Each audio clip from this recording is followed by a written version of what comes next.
दोस्तों, इस दुनिया में हर किसी को लगता है कि बिगर चेस्ट बनाने के लिए हैवी लिफ्टिंग करना बहुत ही ज्यादा जरूरी है।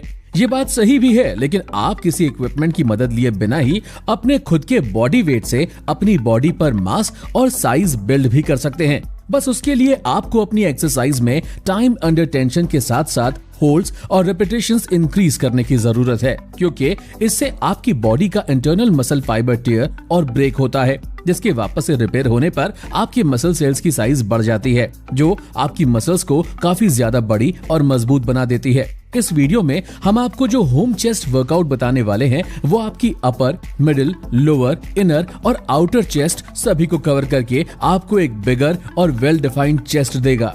इस होम चेस्ट वर्कआउट की पहली एक्सरसाइज है रेगुलर पुशअप्स, जिसे अंजाम देना ज्यादा कठिन नहीं है, और वो भी तब जब आप अपने वर्कआउट की शुरुआत कर रहे हो। पुशअप्स न सिर्फ आपकी चेस्ट की स्ट्रेंथ को बढ़ाते हैं, बल्कि इन्हें ठीक तरह से लगाने पर आपकी चेस्ट में डेफिनेशन भी आती है। वैसे तो ज्यादातर लोग पुशअप्स लगा लेते हैं, पर कई बार लोगों को इनका सही फॉर्म मालूम नहीं होता, जिस कारण इनका इफेक्ट उनकी बॉडी पर नहीं दिखता। सही पुशअप्स लगाने के लिए आपको सबसे पहले अपने कोर को टाइट करना होता है। उसके बाद हमें अपनी हील से लेकर शोल्डर तक बॉडी को स्ट्रेट रखते हुए हल्का सा आगे होते हुए जमीन की तरफ नीचे झुकना होता है। उसके बाद फिर से ऊपर आना होता है।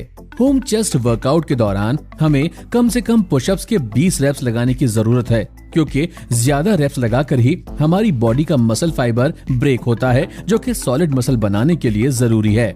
90 डिग्री होल्ड। दोस्तों, 90 डिग्री होल्ड एक आइसोमेट्रिक पोजीशन है, जो कि बहुत ही शानदार तरीके से हमारी मसल बिल्ड करती है, क्योंकि इससे हमारी मसल्स में बहुत ही ज्यादा ब्लड पंप होता है, जो बिगर चेस्ट बनाने में कारगर है। इस एक्सरसाइज को करने के लिए हमें अपनी मसल को कॉन्ट्रैक्ट करते हुए अपनी होल्डिंग पोजीशन को 90 डिग्री पर मेंटेन करना पड़ता है, वो भी 15 सेकंड के लिए। अगर आप उन लोगों में से हो जिनके लिए 15 सेकंड्स होल्ड करना भी मुश्किल है, तो आप 5 सेकंड के 3 सेट्स लगाकर इसे पूरा कर सकते हैं। अब अगर इसके फॉर्म की बात करें, तो उसे सही रखने के लिए सबसे पहले आपको पुशअप्स पोजीशन में आना होगा, जिसके बाद हल्का सा नीचे होते हुए और कोर को टाइट करके आगे की तरफ झुकते हुए आपको अपने पैरों को हवा में लिफ्ट करना होगा।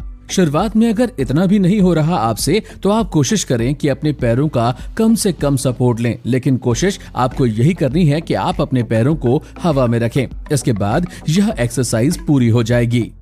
Pushups in a circle. ये एक्सरसाइज चेस्ट के लिए बहुत ही कारगर एक्सरसाइज मानी गई है, क्योंकि इससे आपकी आउटर चेस्ट और इनर चेस्ट दोनों के ऊपर अच्छा खासा प्रभाव पड़ता है, जिससे चेस्ट में डेफिनेशन आती है। इस एक्सरसाइज को अंजाम देने के लिए सबसे पहले आपको अपना कोर टाइट करते हुए पुशअप्स में आना होगा, और फिर अपनी चेस्ट मसल को कॉन्ट्रैक्ट करते हुए दोनों तरफ 8-8 रेप्स लगाने होंगे। ये एक्सरसाइज रेगुलर और डायमंड पुशअप्स का मिश्रण है, जिस वजह से प्रत्येक साइड लगने वाला एक रैप रेगुलर पुशअप्स का होगा, उसके बाद वाला रैप डायमंड पुशअप्स का, जिससे आपकी आउटर और इनर दोनों चेस्ट ट्रेन हो जाएगी। Archer pushups. आर्चर पुशअप्स कोई आसान एक्सरसाइज तो नहीं है, पर थोड़ी कोशिश से इसे अंजाम दिया जा सकता है। ये एक्सरसाइज आपकी होल चेस्ट को बिल्ड करने में मदद करती है, साथ ही इससे आपकी बॉडी का ज्यादा मसल फाइबर ब्रेक होता है। इसे करने के लिए आपको वाइड पुशअप पोजीशन में आना होगा, जिसके बाद एक हाथ पर डाउन होते हुए दूसरे हाथ को फुल स्ट्रेच करना होगा। दोस्तों, क्योंकि यह एक्सरसाइज दोनों हाथों से अलग अलग की जाती है, इसलिए इसमें एक हाथ से सिर्फ 10 रेप्स लगाने की जरूरत है, यानी दोनों साइड 10-10 रेप्स लगाने हैं। Explosive negative pushups. Explosive negative pushups chest build करने के हिसाब से एक बहुत ही किलर एक्सरसाइज मानी जाती है, क्योंकि इसकी मदद से न सिर्फ आपकी फुल चेस्ट ट्रेन होती है, बल्कि चेस्ट की पेक्टोरल मसल पर भी इसका अच्छा खासा प्रभाव देखने को मिलता है। इसे पूरा करने के लिए आपको पुशअप्स पोजीशन में आकर रेगुलर पुशअप्स की तरह ही डाउन आना होगा, पर रेगुलर पुशअप से बहुत ही ज्यादा धीरे, क्योंकि धीरे धीरे नीचे जाने से ही आपकी चेस्ट जबरदस्त तरीके से कॉन्ट्रैक्ट होगी। एक बार डाउन हो जाने के बाद आपको तुरंत ही जमीन पर प्रेशर डालते हुए फुल स्पीड से वापस ऊपर आना होगा, जिससे कि आपकी हथेली तक हवा में ऊपर उठ जाए। दोस्तों, इसी तरह से 10 रेप्स पूरे हो जाने के बाद आपकी यह एक्सरसाइज खत्म हो जाएगी, जिसके बाद आपको अपनी चेस्ट में जबरदस्त पंप महसूस होगा। Incline diamond pushups. Incline diamond pushups exercise एक बहुत ही जबरदस्त एक्सरसाइज है, जिसे अगर सही तरीके से किया जाए तब ये ना सिर्फ हमारी अपर चेस्ट बल्कि शोल्डर्स बिल्ड करने में भी मदद करती है। इस एक्सरसाइज का प्रभाव चेस्ट की पेक्टोरालिस मेजर नाम की मसल्स के ऊपर पड़ता है, जो कि हमारे अपर पेक्स में होती है। ये एक बहुत ही आसान सी एक्सरसाइज है, जिसे अंजाम देने के लिए आपको किसी ऊंची जगह पर अपने हाथों को जोड़कर डायमंड पुशअप्स पोजीशन में आना होगा। इसके बाद चेस्ट बिल्ड करने के लिए आपको उसी ऊंचाई पर डायमंड पुशअप से कम 20 रेप्स लगाने होंगे, क्योंकि तभी आपका मसल फाइबर टियर और ब्रेक होगा। Elevated pushups.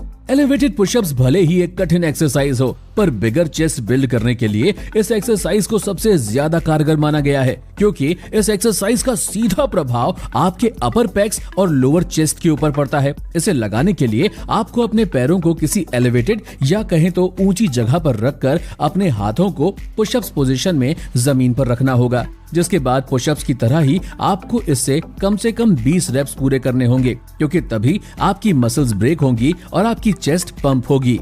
Single pushup. दोस्तों, इन सभी एक्सरसाइजेस के पूरे हो जाने के बाद अब जो आखिरी एक्सरसाइज बचती है वह है सिंगल पुशअप एक्सरसाइज, जिसमें आपको 1 मिनट में सिर्फ एक पुशअप लगाकर इस एक्सरसाइज को खत्म करना है। दोस्तों, यह एक्सरसाइज आपकी होल चेस्ट मसल को टारगेट करती है, साथ ही इससे आपका ज्यादा मसल फाइबर टेयर और टाइम अंडर टेंशन इंक्रीज होता है, जो कि bigger and well defined chest build करने के लिए काफी जरूरी है।